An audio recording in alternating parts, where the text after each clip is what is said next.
Father God, inaalay namin, Lord, itong time na to, Lord, para mag-worship sa iyo. Father, iniimbitahan ka namin, Lord, na sana ikaw ang mamuno sa aming mga buhay, Lord. Father, I pray, Lord, para sa lahat ng mga taong nandito, pati na rin, Lord, ang mga nasa labas na tao, Lord, yung mga taong hindi pa nakakilala sa iyo. Father God, gamitin mo po ang simbahang ito para maka-reach out, Lord, kami sa mga taong yon. Father, ina-ask ko, Lord, na sana i-override mo, Lord, ang preparation na ginawa ko, Lord, ang aking paghahanda. At sana, Lord, walang marinig sa aking mga bibig ngayon na hindi nanggagaling sa iyo, Lord. Father, speak in my behalf, Lord. Allow me, Lord, to speak only of words that come from you, Lord. Thank you, Father. In Jesus' name we pray. Amen. Ang salita ng Diyos ay nagpunta kay Jonah. Ang sabi ng Diyos kay Jonah, kausapin mo ang mga taga-Ninive at sabihin mo sa kanila na nakarating na sa akin ang kanilang kasalanan. Okay? And alam nyo, ang ganda sana, no? Kung laging ganyan, na every time may uutos sa atin ng Diyos, ganyan kalinaw sa atin. Talagang dito kasi, tinan mo, sabi dyan sa English, the word of God came to Jonah. Go to the great city of Nineveh and preach against it. So, ibig sabihin nun, yung word daw ng Panginoon, yun mismo yung nagpunta kay Jonah. And alam nyo, katulad ng sinabi ko, ang ganda sana, ang sarap sana, pagka kunyari, every time may papagawa sa atin ng Diyos, malinaw ang salita niya, na talagang parang meron tayong kaibigan na kumakausap sa atin. Ang problema, minsan tayo sobrang busy, hindi natin siya napapakinggan. Okay? So, ano nangyari dito? Tingin nyo, sumunod ba si Jonah o hindi? Sumunod. Okay, basahin natin. Sabi dito, pero tumakbo si Jonah papalayo sa Diyos at nagtungo siya dun sa lugar na ang pangalan ay Tarshish. Nagpunta siya sa Joppa kung saan siya nakakita ng barko papunta sa daungang iyon. Pagtapos nagbayad siya at sumakay at naglakbay papuntang Tarshish para tumakas sa Diyos. So, sumunod siya o hindi? Hindi siya sumunod. At alam niyo, marami sa atin, ganyan. Kaya actually, instead of Jonah, gusto ko sana tong pangalan ng running man. Okay? Taong tumatakbo. Dahil, itong si Jonah, nung siya ay nakarinig ng utos ng Diyos, imbis na sumunod. At alam niyo si Jonah, isa siyang propeta. Ano ba trabaho ng propeta? Sabihin sa mga ang trabaho ng propeta, isabihin sa mga tao ang salita ng Diyos. Kung ano sinabi ng Diyos, yun gagawin niya. So, yan talaga, kaya binuhay ito si Jonah. Kaso, yun na lang ang trabaho niya, hindi pa niya magawa-gawa. Ang linaw-linaw na nga Tinakasan pa niya. Di ba? So, yan yung naging problema natin dito. Kung hindi nyo nalaman, ito yung mapa nung Kung makikita nyo yung letter A, si Jonah, nandun siya sa lugar na ngayon ay Israel. Pinapapunta siya ng Diyos doon sa kanan, doon sa letter B, sa Nineveh. Okay? Pero anong ginawa niya? Pumunta siya doon sa letter C. Tingnan mo ang layo nung kanyang pupuntahan, di ba? So, marami sa atin, ganyan na na-experience natin. Merong pinapagawaan Diyos sa atin, at hindi kayo kailangan na pumunta ka sa isang lugar. Sometimes, sasabihin sa inyo ng Panginoon. Kunyari sa mga bata, sasabihin nun, mag-aral ka mabuti. O kaya, pag mayroon kang boyfriend, sabihin sa'yo, iwasan mo yan, nakakagulo lang yan. Pero tayo, imbis tayo sumunod sa Panginoon, ang ginagawa natin, lalo tayong lumalayo, hindi tayo nakikinig. Ang gagawin natin, alam mo, solusyon ko dito, wag na lang ako magsimba para hindi ko siya marinig. Ang gagawin ko, hindi na lang ako magdadasal para hindi ko siya marinig. Ganun ang mga nangyayari sa atin. And sometimes, yung pinapagawa sa atin, sabihin sa inyo, alam mo, mag-volunteer ka dun sa church.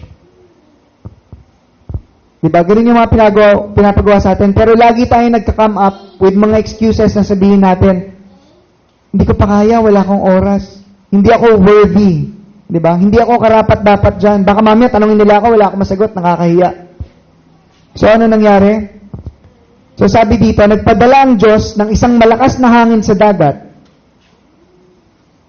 Kaya ang isang napakalakas na bagyo ay lumabas at nagbantang ilubog at durugin ang barkong sinasakyan nila.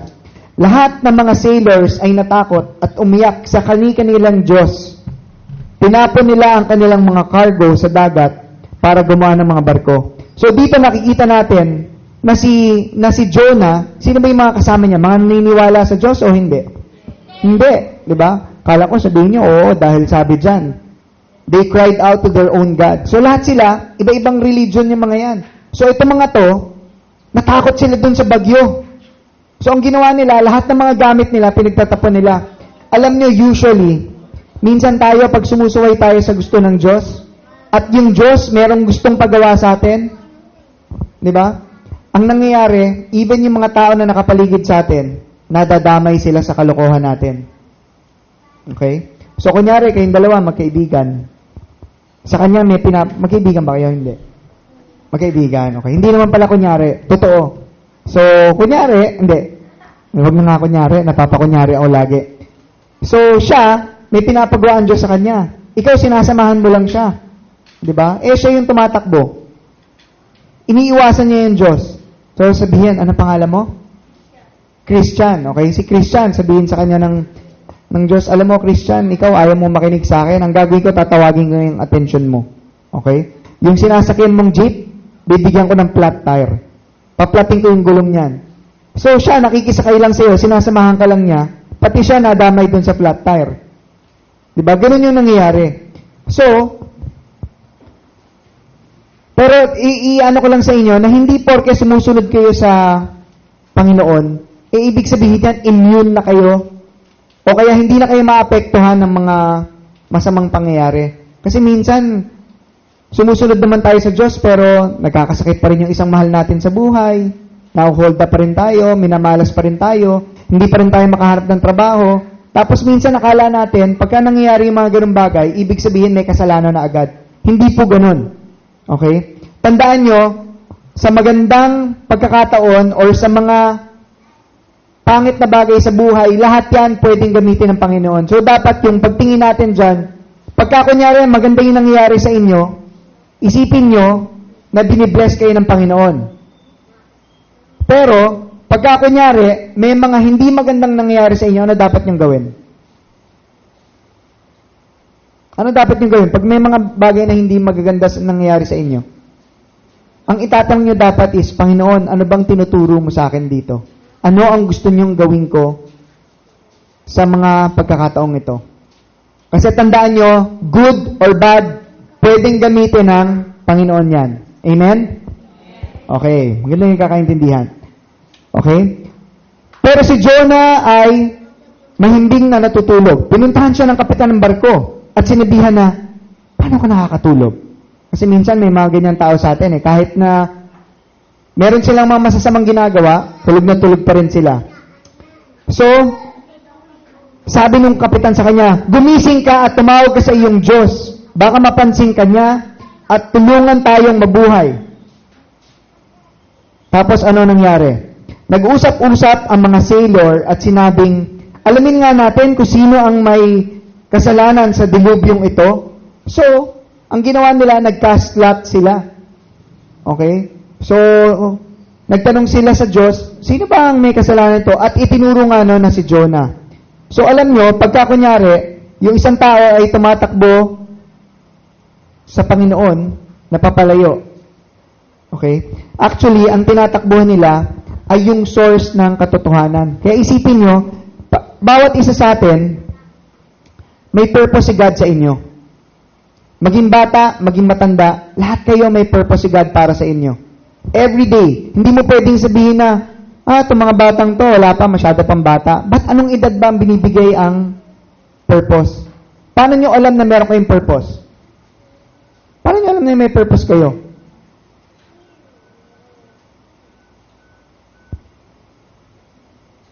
Alam nyo may purpose kayo kasi kayo ay nabubuhay pa. Okay? Pagka kayo, wala na kayong purpose, papatayin na kayo. Okay? At ano ba yung halimbawa ng mga purpose na to? Minsan, lalong-lalo na, kayo dito. Ilan sa inyo, ang mga magulang nyo ay nagsisimba? Wala. Lahat kayo walang nagsisimba yung mga magulang. So malamang, ang purpose nyo, kung ano natututunan nyo dito, ikwento nyo sa kanila. Pero alam nyo ang problema, minsan, alam ng magulang nyo na nagpupunta kayo sa church, pero hindi nakikita ang pagbabago sa buhay nyo. Alam nyo ba, na ang pinakamagandang testimony nyo, ang pinakamagandang pang-convince nyo sa kanila, na maniwala sa Diyos, pag yung buhay nyo, nagbago. Kunyari, itong si Christian, alam ng magulang niya, alam mo si Christian, itong kulit nito eh. Pasaway ito lagi. Di ba? Pero, simula na nagpupunta siya sa Revelation, nakita niya, alam mo, parang napapansin ko ito si Christian, ang bait-bait ngayon. Parang to si Christian, pag umuwi dito, ang ganda na ng mga grades niya. Di ba? Tapos tuwan-tuwa yung magulang mo. Ngayon, darating yung panahon, sabihin nila sa'yo, Christian, ano ba sikreto, bakit nagbago ka? Ano nakain mo? Di ba? Sa una muna, asarin ka eh. Di ba? Hanggang mamaya, sasabihin ni Christian, hindi, kasi mami, nabasa ko sa Bible, ang sinabi doon, dapat daw, kahit anong ginagawa natin, pinagbubutihan natin. As if, nagtatrabaho tayo hindi para sa mga tao, kung hindi para sa Diyos. So, magugulat siya lang, sabihin niya, alam mo, Christian, parang gusto ko yan. Parang gusto ko yan binabasa. May sama mo nga ako dyan. O kaya, pwede hindi sumama. Kasi alam niyo naman iba, minsan yung mga magulang, may pride yan eh. Ayaw na lang ipapakita na natuto sila dun sa mga anak nila. Kaya ang gagawin nila, Bible, okay? Like meron akong kaibigan, nagbabasa siya ng purpose-driven life. Every day, nakikita niya, binabasa ng anak niya. Hanggang mamaya, nilalagyan niya ng bookmark yon. Tapos, mamaya, napansin ng anak niya, sabi daw ng kaibigan ko, Mami, may gumagalaw ba nitong purpose-driven life ko? Sabi ng mami niya, wala. Bakit? Sabi niya, kasi itong bookmark, bumalik eh. Nag-iba ng page. Hanggang mamaya, inamin ng nanay, hindi anak, kasi nakita kita, nagbabasa ka niyan. Tinignan ko kung ano yung binabasa mo. Maganda pala siya. Di ba? So, minsan, ganun ang purpose natin. Kung iniisip mo na wala kang purpose, ano naman ang magiging purpose ko? Wala naman akong pera, wala akong trabaho. Di ba? Ano naman ang magiging purpose ko? Kung sino man ang nakapaligid sa inyo, sino yung kapitbahay nyo, sino kasama nyo sa bahay na nakatira, probably, kung hindi mo maisip ang purpose mo, definitely gusto ng Diyos na maging ilaw ka kung nasan kayo. Kahit sabihin mo, hindi, yung lugar namin, panay mga addict dun, ano magiging purpose ko dun? Baka kayo ang inaantay para magkaroon ng pagbabago. Di ba? Okay ba yun? Amen ba yun? Di ba? So, tingnan natin dito. Sabi dito, so yung mga tao, nalaman nila na si Jonah. Sinigot sila ni Jonah. Tinanong kasi nila, sino ka ba? Saan ka nang galing? Kasi syempre, nakisakay lang to eh. So ang sagot nila ni Jonah sa kanya, ako ay isang Hebrew at nananampalataya ako sa Diyos sa langit na gumawa ng tubig at lupa. Sila ay natakot at napatanong sila na sinabi nila kay Jonah, ano bang nagawa mo? Okay? And then, ang nangyari, ang dagat ay lalong nagalit. Kaya tinanong nila si Jonah, ano ang dapat nating gawin? Sinagot niya na itapon niyo ako sa dagat para maging kalma ang dagat. Kasalanan ko ang bagyong ito. So, nung tingin nyo, nung sinabi ni Jonah na sige, ibaton niyo ako, ready na kaya siyang sumunod sa Diyos? Actually, tama ka. Hindi pa siya ready. Kasi kung ready siya, ang sasabihin niya doon, alam niyo, ibaba niyo ako sa susunod na isla. Maghahanap ako ng barko papunta sa Nineveh. Ready na ako sumunod. Pero, ang nangyari, ang sabi niya, itapon niyo ako. Ano ba mangyari pag tinapon siya sa dagat? Mamatay siya. Sabi niya, alam mo, mabuti pang mamatay na lang ako kaysa ako sumunod sa Diyos. And sometimes tayo nakakalimutan natin na pag may pinapagawa sa inyong ang Diyos, para yan sa kabutihan nyo. Okay? Pag may pinapagawa sa inyo ang Diyos, hindi yan para sa kapamakan nyo. Para yan sa kabutihan nyo. Minsan tayo, meron tayong mga addiction sa atin. At pag sinabing addictions, hindi kailangan na drugs. Hindi kailangan na sigarilyo. Minsan ang addiction natin, games. Minsan ang addiction natin, trabaho natin. Sobra tayong addicted sa ginagawa natin. Okay? kailangan lagi nating inuuna ang Diyos sa lahat ng bagay. Okay? So, tandaan nyo na pag may pinagawa sa inyo ang Diyos, yan ay laging para sa ikabubuti ninyo. Pero dito kay Jonah, hindi siya naniniwala. Kaya ang sabi niya, alam nyo, mabuti papatayin mo na lang ako imbis na sumunod ako sa inyo. So, anong nangyari? Okay. Nung sinabi ni Jonah, dun sa mga sailors niya, alam niya, para tumihimik to, ibato niyo na lang ako. Tingin niyo, sumunod kaya yung mga nasa barko o hindi? Ha? Hindi. Ang nangyari dito, sabi dito, instead, the men did their best to row back to land. So, ginawa nila ang lahat ng kanilang makakaya para makasagwan pabalik sa lupa. Nakabalik ba sila?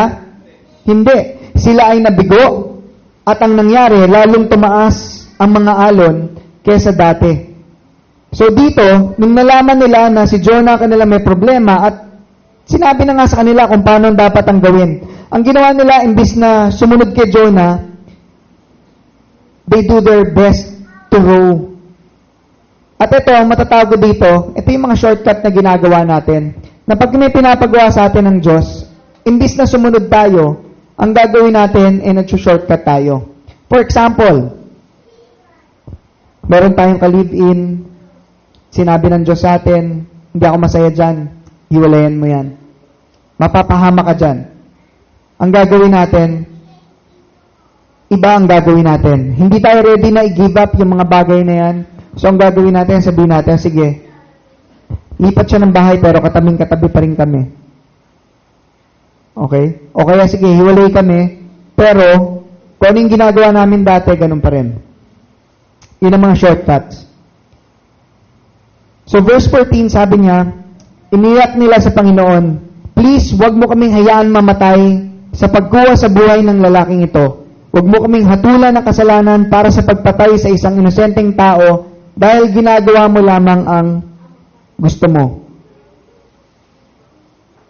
And then sabi dyan, kaya kinuha nila si Jonah at tinapon siya sa labas at kumalma ang galit ng dagat.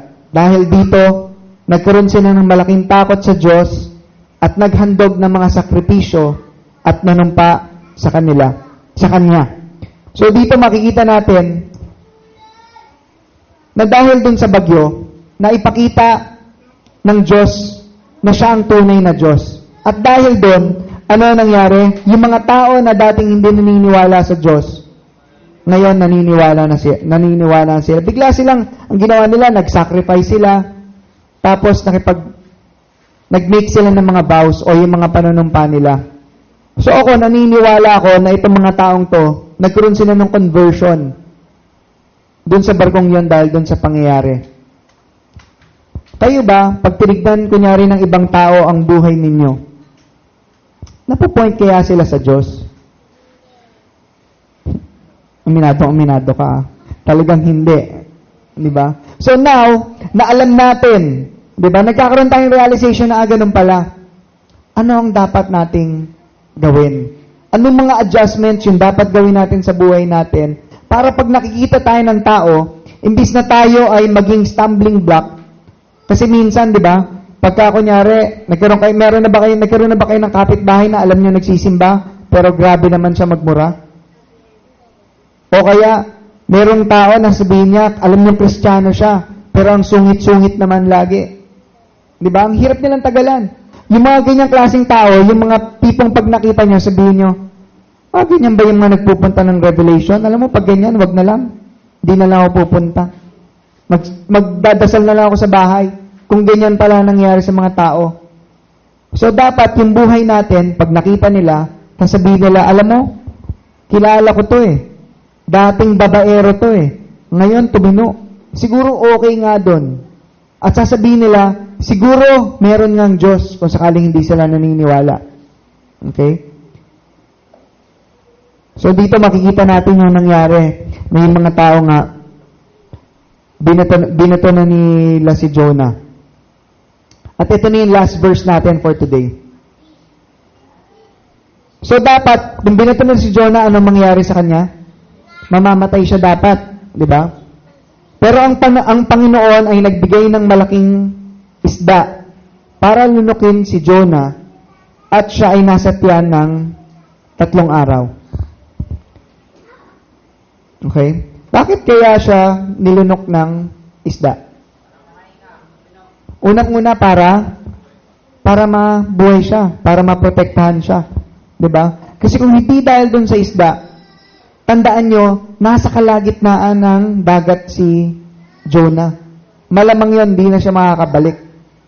Okay? Yun yung una. Pangalawa,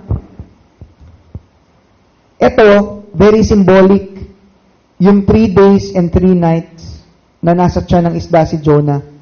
Kasi, 2,000 years late, thousands of years later, ikukot ito ng Panginoon. At sasabihin ni Jesus sa kanyang mga apostles, nasasabihin na, alam nyo, katulad na nung panahon na si Jonah ay kinain ng isda, for 3 days and 3 nights, nandun siya sa tiyan ng isda. Ganun din ang mangyayari sa kanya. Ilang araw na napatay si Kristo? 3 araw. So this is actually a prophecy of the things to come. Ano ba yung prophecy sa Tagalog? Propesya. Maganda, no? Diba? Ito yung propesya para sa mga bagay na mangyari in the future. At alam nyo, itong kwento ni Jonah, hindi lang ito kwento ni Jonah na isang taong tumatakbo. Alam nyo, itong kwento ni Jonah, ito ay kwento ng bawat isa sa atin. Dahil, nagkaroon ng panahon, ewan ko kung ginagawa nyo pa rin ngayon, pero I think, lahat tayo sa buhay natin, merong pinapagawa ang Panginoon na tinatakbuhan natin eh. Lahat naman tayo, wala naman siguro sa ating magsasabi na tayo ay napakamasunuri nating tao. Diba? Meron ba sa inyong lahat ng pinagawa ng Diyos, ginawa nyo? Diba? So parang tayo si Jonah. Pero tandaan nyo, kung itong libro ni Jonah ay babasahin nyo, eventually, Jonah gave up. Tapos sabi niya, sige, pupunta ako sa Nineveh at susunod na ako. Pagod na ako sa kakatakbo. Susunod na ako sa inyo. So, nung ginawa niya yun, sinabihan niya yung mga taga-Nineveh na alam nyo, nakarating na sa Panginoon ang kasamaang ginagawa nyo. Ang ginawa ng Nineveh, alam nyo ba kung anong ginawa ng mga taga-Nineveh? Yung Nineveh, yun ang bansa ngayon na tinatawag nila doon, Iraq. Ang ginawa ng Nineveh, sila'y natakot sa Diyos at sila'y nagbagong buhay. So, ginunaw ba ng Diyos ang Nineveh? Hindi. Kaya makikita nyo, buhay pa rin ang Iraq ngayon, di ba? Dito, pinapakita rin dito sa kwentong to that our God is the God of second chances. And alam ko, tayo, mga matitigas ang ulo natin, ilang beses na natin ginagawa, nasabihin natin, God, gusto kong bumalik sa inyo. Tapos bukas makalawa, darating na naman itong mga makukulit nating kaibigan, mabubuyo na naman tayong gumawa ng mga kalokohan. Diba? And minsan, tayo, napapagod tayo, kakasabi kay God na, sorry, hindi na mauulit. Diba? Nararamdaman niyo ba yung ganon? Na lagi tayo nagsasabi sa Diyos na, ayoko na Diyos, gusto ko na magbago talaga. Gusto ko na i-surrender sa yung buhay ko. Yung katulad ng nakikita ko mabait na kakilala ko, gusto ko ganun din sana ako eh. Nakikita ko yung kasiyahan niya sa buhay eh. Gusto ko sana ganyan din ako. Tayo napapagod ka sorry. Pero tandaan mo, ang Diyos hindi napapagod, kaka-forgive. At sinasabi niya sa inyo, kahit ilang ulit ka mag-sorry sa akin, hindi ako mauubusan ng you are forgiven. Sabi mo, katabi mo, you are forgiven.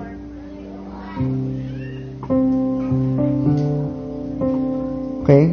Pero sana naman, pag nagsusorry tayo, gawin natin taos-puso.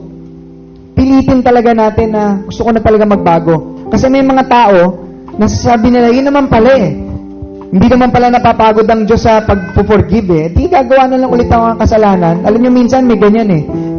Kahit sabihin yung pastor ako, minsan may mga times na sa sobrang nakakapikon, minsan nagdadasal ako sa Diyos, sabihin ko sa Kanya, God, pwede ba? Kahit one time lang, pagbigyan mo ako, magsusorry na lang ulit ako sa iyo pagkatapos. Paggawa mo nitong kasalanan, batuhan ko lang talaga tong taong to. Di ba? Minsan may mga ganyan. Kasi nabubuhay pa rin tayo dito sa mundo eh. This is not our world. Okay? Pero tandaan nyo, once you're ready, God is always willing to ask you back. Yan ang kwento ni Jonah. Yan ang kwento nyo.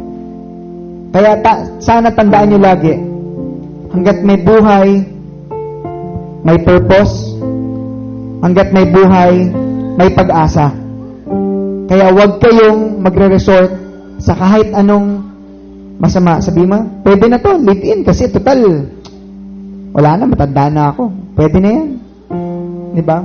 God wants the best for you. God wants the best for you. Ayaw niya na magsisettle kayo. Alam mo kung bakit? Kasi mahal na mahal niya kayo eh. So pwede ba tayong tumayo at let's just close in prayer?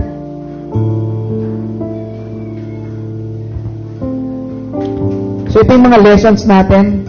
Father God, maraming salamat Lord para sinare mong kwento sa amin today Lord. Thank you very much Lord para sa kwento ni Jonah. And Father, I pray Lord na sana ang mga lessons na nandito Lord sa libro ni Jonah ay hindi namin ma-miss out. Lord, alam ko bawat isa sa amin Lord, meron kang purpose Lord. Basta meron pa kaming hininga. Hindi kami dapat mawala ng pag-asa because alam namin na meron ka pang pinapagawa sa amin, Lord. And there is not a person who is so small, Lord, na hindi nyo pwedeng gamitin. Walang tao na sobrang bata na hindi mo magagamit. Walang tao na sobrang hindi siya healthy kaya hindi mo magagamit. Bawat isa sa amin, basta may buhay, gusto nyong gamitin, Lord. And Father, humingi ako ng tulong na sana, Lord, magkaroon ng pagbabago ang aming mga buhay, Lord. Alam namin na magagawa lang namin, Lord, to sa tulong nyo. I pray, Lord, na ilayo mo, Lord, ang mga taong to sa kahit anong kasalanan, kasama na ako doon. Father, gusto namin magbagong buhay. And Father, I pray, Lord, for this church, na sana, Lord, gamitin mo lagi ang Revelation Church para mabago, Lord, ang community na to, para makatulong kami, Lord, sa community na to. And Father, kung meron ng tao dito, Lord, na tumatakbo papalayo sa iyo, Lord, call him back. Sana, Lord, yung taong yon, maramdaman niya, Lord, na pinatawag mo siya dahil mahal mo siya.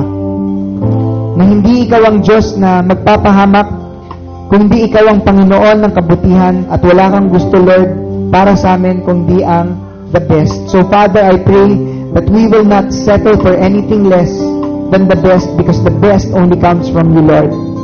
So Father, I thank you. In Jesus' name we pray. Amen.